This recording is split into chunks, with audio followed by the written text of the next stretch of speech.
మహాశివరాత్రి శుభాకాంక్షలు రమ్మ గారు. సుమన్ టీవీ ప్రేక్షకులందరికీ అలాగే మీకు కూడా మహాశివరాత్రి పర్వదిన శుభాకాంక్షలు. శివరాత్రి యొక్క విశిష్టత రమ్మ గారు, మహాశివరాత్రి అన్న పేరు ఎందుకంటే మనకి ప్రతి నెలలో కూడా శివరాత్రి వస్తూ ఉంటుంది కదా.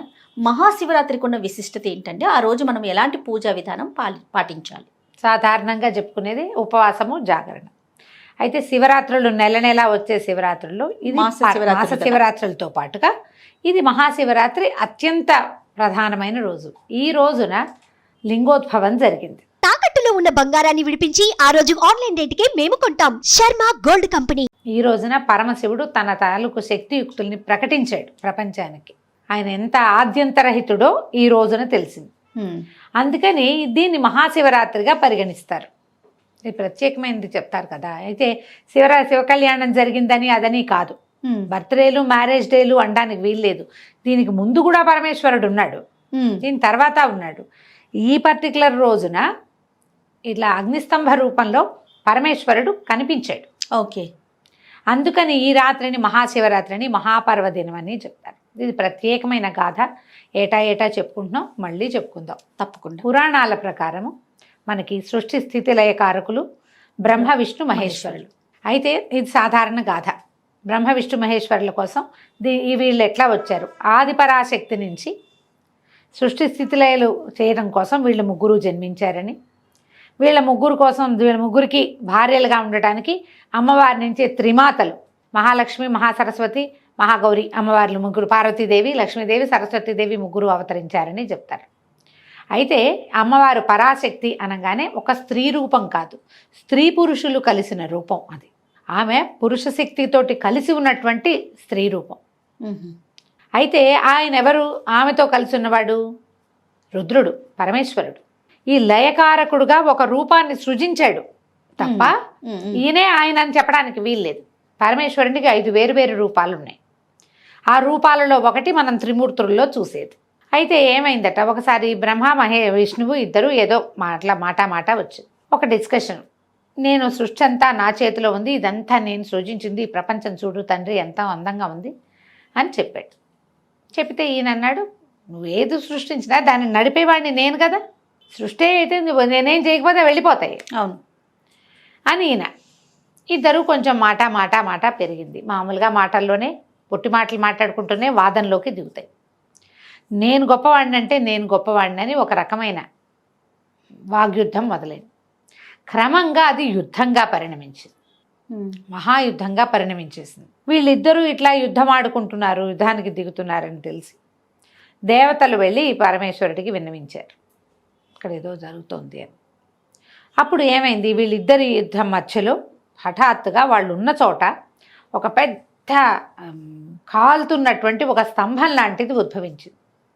అది ఎట్లా ఉంది, అది ఎక్కడి నుంచి వచ్చిందో తెలియలే వాళ్ళకి, ఎక్కడికి పోతుందో అర్థం కాదు. ఒక స్తంభ రూపంలో ఉంది, మహాస్తంభం. అది అగ్నిస్తంభం. అది ఎందులోంచి పొగలు వస్తున్నాయి, మంట వస్తుంది. మంట మామూలుగా చూడు ఎలా వస్తుంది, ఏదైనా కాష్టాలు చెక్కలు కాలితే మంట కనపడుతుంది మనకి. ఇనపవి కాలినప్పుడు లేదా లోహం కాలితే మంట కనపడదు, అవును, పొగొస్తుంది అందులోంచి.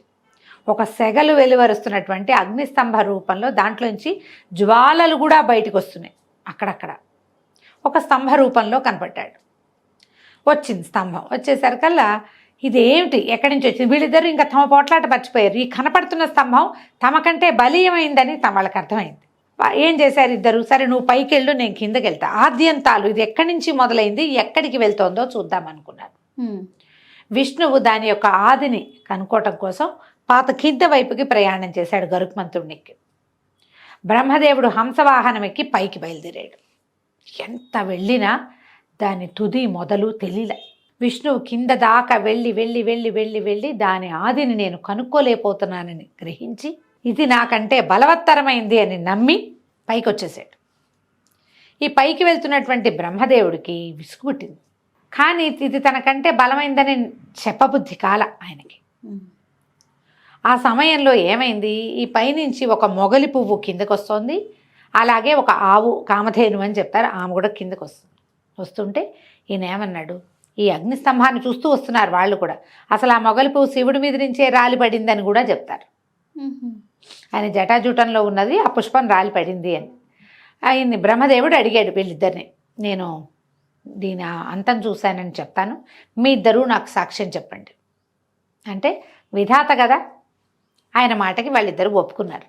ఆవు పువ్వు కూడాను కిందకు వచ్చారు. విష్ణువు నిలబడి ఉన్నాడు. అక్కడ దగ్గర బ్రహ్మదేవుడు కూడా వచ్చాడు. వచ్చేసాక నేను ఆదిని చూడలేదని విష్ణువు చెప్తే నేను అంతాన్ని చూశానని బ్రహ్మదేవుడు చెప్పాడు. వీళ్ళిద్దరూ సాక్ష్యం అన్నాడు. మొగలి పువ్వు అవును అవును చూశాడు, ఈయన చూశాడు, నేను చూశాను. ఆవు తలకాయ ఊపి తోకతోటి చూడలేదని తోకతో అడ్డం తిప్పింది. ఈ అగ్నిస్తంభం మాయమైపోయి ప్రళయకాల స్వరూపంలో ఉన్నటువంటి రుద్రుడు అక్కడ ప్రత్యక్షమయ్యాడు. విష్ణువుని సంభావించాడు. నీ శక్తి తెలిసి ఉన్నావు, నువ్వు ఎప్పుడూ నాతో పాటు నువ్వు పూజలు అందుకుంటావు. నీ పేరుతో పూజ చేస్తేనే కానీ ఆ పూజ నేను వల్లను, నువ్వు ఉండాలి ప్రతి పూజలో. నీతో పాటే నాతో పాటు నువ్వు, నీతో పాటు నేను అని చెప్పి బ్రహ్మదేవుడికి ఏం చెప్పాడంటే, నీకు పూజార్హత లేదు, నువ్వు అబద్ధం చెప్పావు కాబట్టి. సృష్టి చేసిన వాడివైనా నీకు దేవాలయాలు ఉండవు, నీకు పూజార్హత లేదు అని చెప్పి బ్రహ్మని పూజార్హత నుంచి తొలగించి ఈ వీళ్ళిద్దరు ఉన్నారుగా, ఈ పువ్వును ఆవు కామధేను పువ్వుకి ఏం చెప్పాడంటే, నువ్వు అబద్ధం చెప్పావు కాబట్టి, నువ్వు అబద్ధం చెప్పావు కదా, అందుకని నీకు ఇంకా పూజార్హత లేదు, ఎప్పుడూ నా పూజలో నిన్ను వాడరు అనేసరికి అలా వలవలా ఏడ్చిందట మొగలి పువ్వు. నీ దర్శనం అయ్యాక కూడా అనృత దోషం అంటుతుందా నాకు? నేను చూశాను కదా, నేను భగవద్ దర్శనం అయ్యాక అన్ని పాపాలు పటాపంచలైపోవాలి కదా, నువ్వు దర్శనం ఇచ్చావు, నా పాపం అంతా పోవాలి కదా అంటే అప్పుడు ఆయన ఏమన్నాడంటే, నా మీద పూజార్హత ఉండదు కానీ నాకు ఛత్రం పట్టేటప్పుడు నిన్ను వాడతారని. పరమేశ్వరుడి ఛత్రంగా మొగలి రేకుల ఛత్రాన్ని కనపడతారు, కొన్ని దేవాలయాల్లో కనపడుతుంది అది. అయితే మనం ఇలా చెప్పుకుంటాము కానీ మనకి మొగలి రేకులతో పూజ చేసే ఒక శివాలయం మనకి హైదరాబాద్ దగ్గరలో ఉంది. అవునారా? కేతకీ సంగమేశ్వర స్వామి దేవాలయం ఉంది, దాని గురించి మళ్ళీ చెప్దాం. రైట్.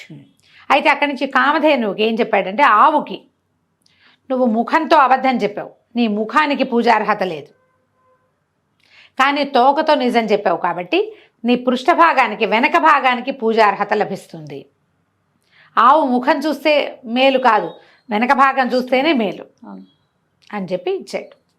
ఎప్పుడు ఏ సమయంలో అయితే ఇది లింగోద్భవం జరిగిందో, ఇట్లా అగ్నిస్తంభ రూపంలో కనిపించాడో అది ఈ మహాశివరాత్రి పర్వదినం. ఈ మాఘ బహుళ శివరాత్రి రోజున ఆయన కనిపించాడు. చతుర్దశి అన్నమాట. అదేంటి త్రయోదశి చతుర్దశి కలిసి ఉండాలి, ఇలా లెక్కలు చెప్తారు. ఈ రోజున చతుర్దశి రోజున కనిపించాడు. అందుకని ఆ ఏ దినాన్నైతే ఇది జరిగిందో ఆ రోజుని మహాశివరాత్రిగా పరిగణించమని పరమేశ్వరుడిచ్చిన ఆజ్ఞ చొప్పున అప్పటి నుంచి ఈ మాఘంలో వచ్చేటువంటి ఈ చతుర్దశిని, ఈ శివరాత్రిని మహాశివరాత్రిగా పరిగణిస్తున్నారు. ఈ సంవత్సరం అంతా ఉన్న శివరాత్రులు చేయలేకపోయినా ఈ ఒక్క శివరాత్రి నాడైనా మహాశివరాత్రి కాబట్టి ఎంతో కొంత ఉపవాసము, ఎంతో కొంత పూజ, ఓ దేవాలయ దర్శనము, అభిషేకం చేయటము. పరమేశ్వరుడి అభిషేక ప్రియుడు, ఎక్కువ అక్కర్లా, గంగాజలమే అక్కర్లా, మామూలు నీళ్ళు మంచినీళ్ళు తీసుకుని గంగేసి ఏమైనా చేయవా అని దాంట్లోకి మనం నదుల్ని ఆవాహన చేసుకుని ఆ నీళ్లు పోసినా స్వీకరిస్తాడు. ఓ 3 ఉద్ధరణల నీళ్ళు మన ఇళ్లలో అల్మార్లలో అక్కడ ఇక్కడ శివలింగాలు షోపీసులుగా పెట్టుకుంటాం.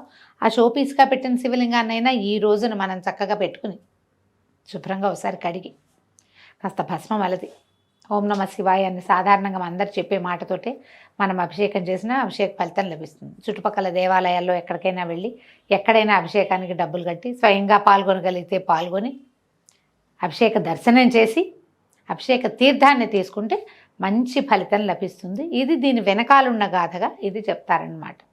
ఓకే.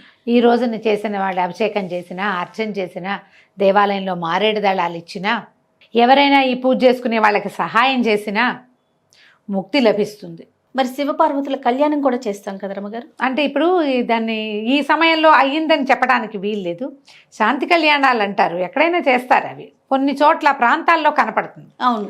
ఆ ప్రాంతపు ఆచారంగా గౌరీ కళ్యాణం చేస్తారు. ఎప్పుడు ఈ లింగోద్భవం అయ్యాక రాత్రి 1 గంట దాకా ఈ అర్చనలు సరిపోతాయి. ఏకాదశి రుద్రాభిషేకాలు చేస్తారు, 11 రుద్రాలు చేస్తారు, భస్మాభిషేకాలు, అన్న అభిషేకాలు, రకరకాల అభిషేకాలు అన్నీ అయిన తర్వాత లింగోద్భవం అయిన తర్వాత అప్పుడు శాంతి కళ్యాణం చేస్తే తెల్లవారులు కాలక్షేపానికి కూడా ఉంటుంది. అవును, కాలక్షేపం చేయడానికి కూడా చేయొచ్చు. కొన్ని ప్రాంతాల్లో చేస్తారు, అందరూ అన్ని చోట్ల అయితే చెయ్యరు. శాంతి కళ్యాణం అంటారు. శివపార్వతుల కళ్యాణం చేసే విధానం కనిపిస్తుంది. కొన్ని దేవాలయాల్లో, కొన్ని మఠాల్లో పీఠాలు ఇళ్లలో చేసుకోరు. ఎప్పుడు గౌరీ కళ్యాణం, మనము సీతా కళ్యాణం ఇంట్లో చేసుకుంటాం అవును అవునండి కదా. అవును. కానీ ఈ గౌరీ దేవాలయాల్లో. కళ్యాణాలు మాత్రం దేవాలయాల్లో చేస్తారు ప్రత్యేకంగా. ఉమ్. విశేషమైన విధి విధానాలు ఉంటాయి ఆ కళ్యాణానికి, అందుకని అట్లా చేస్తారు. తక్కువ ప్రాంతాల్లో ఎక్కడైనా అవకాశం ఉండి మీరు జాగారం చేయదలుచుకుంటే చక్కగా దేవాలయానికి వెళ్ళి శివపార్వతుల కళ్యాణం కళ్ళారా చూడొచ్చు అవకాశాన్ని బట్టి. తప్పకుండా రమ్మగారు. నమస్తే. నమస్తే జయ.